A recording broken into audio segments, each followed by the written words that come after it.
What's good, y'all boys, man? I'm back with another reaction. And today, we got Michael Jordan's Wisdom Found in Rare interview. I ain't gonna lie, when I come across videos like this, I just think, do you think the viewers will like something like this? So y'all let me know in the comments if y'all like videos like this, cause I be seeing all type of videos with Michael Jordan giving wisdom, giving his thoughts on certain things. Y'all let me know. But for today, we gonna get into this interview because I felt like, man, he's holding a cigar, like he really got some shit to say. So we finna get straight into this video. Hey man, like, comment, subscribe. 6K subs on the way, then 10K, then 100K. Let's get straight to it. It's only 8 minutes and 26 seconds, so make sure you watch the whole video. Cloud Crew on top, let's get it. Hey, you feel me? You know, I really don't have regrets. I am a person that says, as soon as you look back in your history and you come up with something that you feel like you want to change, something else has to change. So what about your biggest disappointment? Once again, that's the same analogy. Disappointment to me, to win, you got to lose. To be successful, you got to have something that's not successful. To be happy, you got to have disappointment. So I think all of those things have evolved and happened to make me who I am and understand the benefits and the privileges I have for being who I am, and not to wear it on my sleeve, be very humble about it. That's one thing my parents taught me very well is, don't wear your reputation, don't wear your accolades, don't wear your personality on your sleeve. Let it happen, let it be you. It is who you are. Don't hide from it. Facts. But don't wear it and rub it in people's faces. So, when you sit there and you say, well, in 1990 or 2005, they voted me as like the best or the most popular athlete.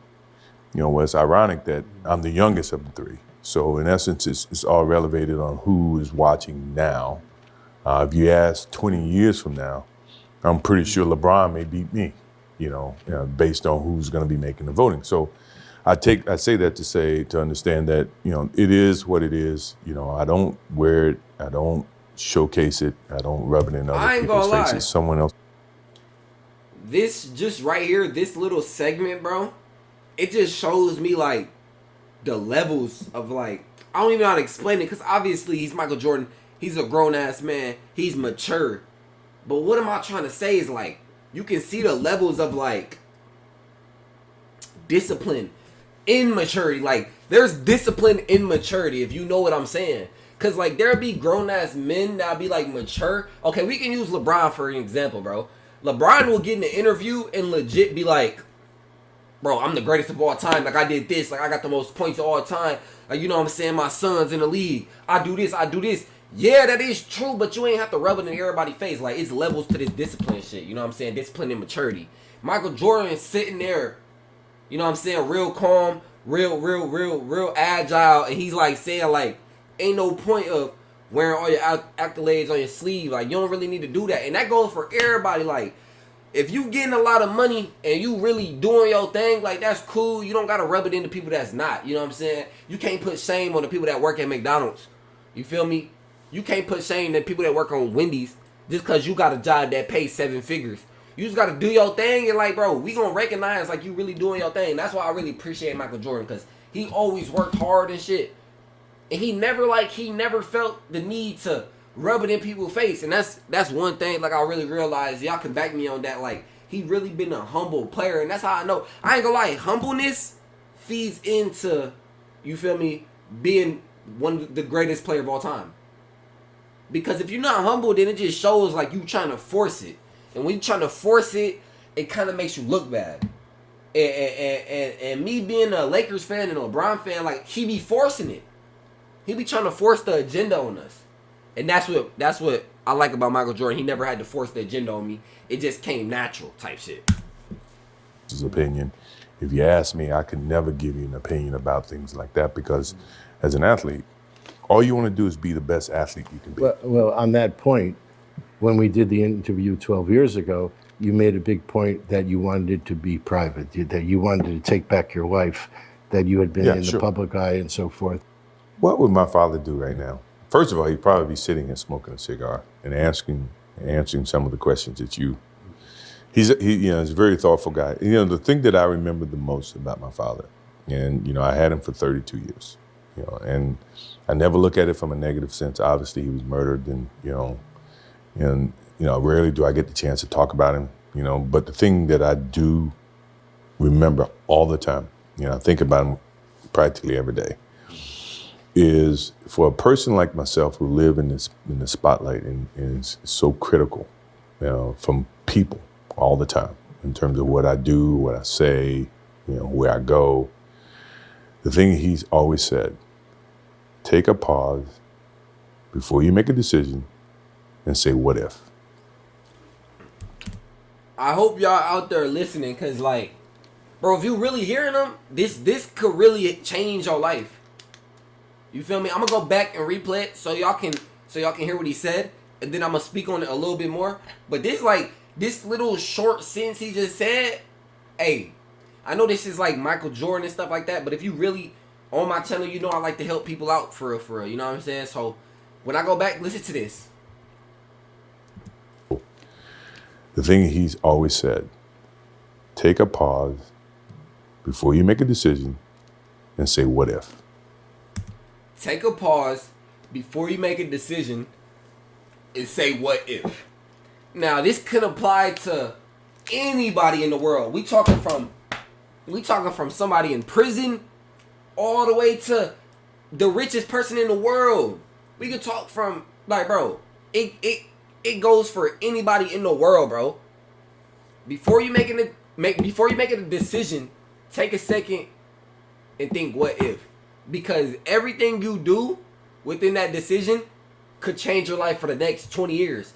And, like, bro, I heard people that, like, been to prison, been to jail, all that shit. They be like, they just went to a party, you know what I'm saying? Next thing you know, the decision they made within the 2 minutes, they decided to pull out a gun and start shooting. That determined the next 10 to 15, 20 years of their life. So just, like, that's just one small thing. It could be going for a big thing too, you know what I'm saying? Like, you making a money decision. If you take that split second and think, like, what if, you might think, like, oh, this is the right way to go. Boom, you just made the greatest move of your life. Just take that second, because you always have free will, you know what I'm saying? You got the opportunity to take a second and really think, like, it's not, nobody's forcing you, you know what I'm saying? And I know I just kind of, like, mixed that up a little bit, but I know you get what I'm trying to say. That it really hit different. And the purpose for saying what if is that whatever decision you make, always either going to have consequences, either pros and cons. No, but you obviously listened to your father, because in the very beginning, you spoke about being humble, not shouting about who you are and what you've done, and just being within yourself. Sure. And a lot of kids growing up may start that way because of their parents, but don't end up that way. Right. You ended up that way. Well, I mean, once again, it's not just my father. My mother calls me practically every day, reiterating, keep your nose clean. She ends the conversation of every time I hang up, as opposed to me, hey, obviously we say, I love you, Mom, can't wait to see you, talk to you soon, blah, blah, blah. Her last word is keep your nose clean. That's her constant reminder to say, hey, look, people are watching. People are learning, people are paying attention. And, the best news in today that sells is negative news. That's what the reporters want. I know. Why do you think, like, TMZ and all them other things, like the people that, you know what I'm saying? I'm going to just go with TMZ, because them are the main, like, them type people, them are the main people that are trying to ruin people's life. Like, it don't matter what status, if you had some type of status in life, they'll try to tear you down. That's what he said. Negative news sells the best. Because, you ever notice, like, when people are doing good in life, you ever been, like, at a point in your life where you feeling good, life's going good, you're doing the right thing, everything going well. Then next thing you know, the close people are hating on you. Like, people that you are close to are hating on you, bro. It's like they don't want to see you shine. It's like, bro, next thing you know, like, bro, it's just all bad. You know what I'm saying? But as soon as something negative happens, anything bad, everybody ready to post you. Everybody ready to post you all over the gram. Like, oh, he did this, he did that. Do. You know what I'm saying? Like that's like why celebrities can't have relationships, bro. Like they get a relationship, bro. Next thing you know, like everybody like, oh, he cheating on her, she cheating on him. They kid not gonna do this. Like, damn. And not that I live in a box to where I'm afraid to do things. Mm-hmm. I know that, you know, as my father says, the what if comment is to be able to deal with the consequences of what decisions you make. And you think about that. If you think about the consequences, pro or con, you make the right decisions that you feel is the right decision. Now, all the decisions I made, other people may view to be not the right decisions from their perspective. But for me to go play baseball, and everybody says, oh, it was a failed opportunity to play baseball. You know, that's what they think. For me, it was the best thing that could have happened for me because it allowed me to go back to the game with a stronger passion. At the same time, I was able to understand the love that these minor league baseball players have, making $1,500 a month. $1,500 a month, which is nothing. But for them, it was big. To me, to see that helped me put things in perspective, to understand the platform that I was on in 93, that when I went back to it in 95 and 96, I appreciated it even greater. So when we won those championships and we went through those things mattered to me far greater than what I did in 91, 92, 93. Right. People don't see that, and people will never understand that to be success. You know, all they think about, well, he batted 202, you know, and he struck out a certain number of times. Yeah, okay. You know, but the effort was there, and the learning. Let me say this. Some of y'all might not hear me out on this, but some of y'all actually might hear me out. I feel like when, you know, he just said, like, he went to minor league baseball, and the guys there, they're working hard. They're doing their best to make I think he said 15,000 a month or 1,500 a month. I don't know. Regardless, they supposed to be pro, so they ain't making crazy money. Michael Jordan was making a lot. Like at the time, he was making a lot of money in the NBA, like millions. You know what I'm saying? Plus all the deals and all that stuff that come with the endorsements, like all that, bro. So he was making the M's, and they making this little money. He like, damn, like this really put it in perspective. Like, I got it good, but this to them is good. Like, so don't ever feel like your success is not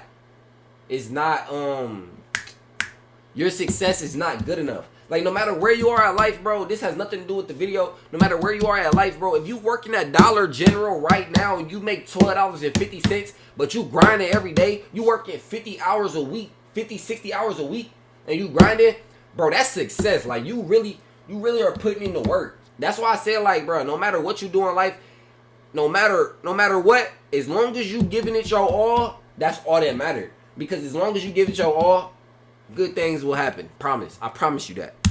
Curve, and the passion was there that has transcended not just to me, but to other people who are afraid to do things because they're worried about the perception that may come from other places. To me, that's more gratifying than anything, you know. So that's the things that my father and my mother instilled in me. Take a negative and turn it into a positive. Don't be afraid to fail. Why do you do so few interviews? I mean, hardly any. And why have you agreed to give us a second one? You haven't figured that out? All you got to do is look at those two boxes over there.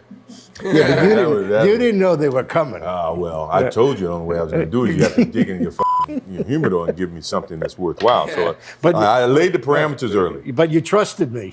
I did. I trust you. I figured you would be honest. I don't think you're going to do it. But part of the reasons why I've kind of toned back is I want my life to be my life. You know, I don't want to sit here and constantly reiterate things that, you know, I've said countless number of times. And at the end of the day, my time in the spotlight is is dwindling, and I want to be able to control what I can, what I do and what I don't want to do, and blah blah blah.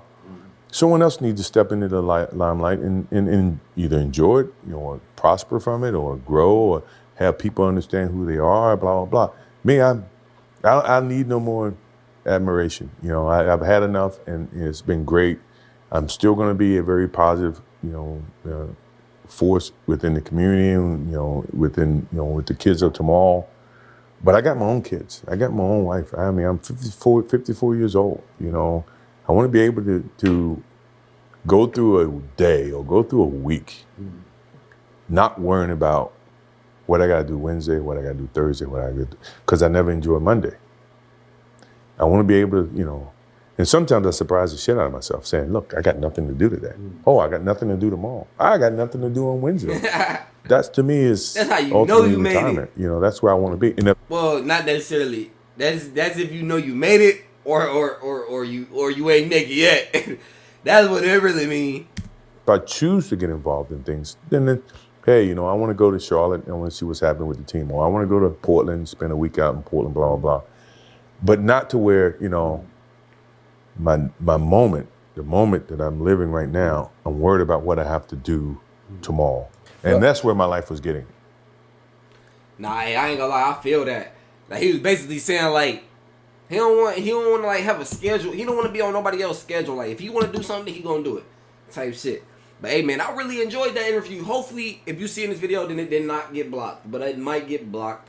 If it didn't, hit that like and sub button. Hit that like and sub button. God bless. Jesus loves you. Let me know if y'all like interviews like this, and that's gonna do it.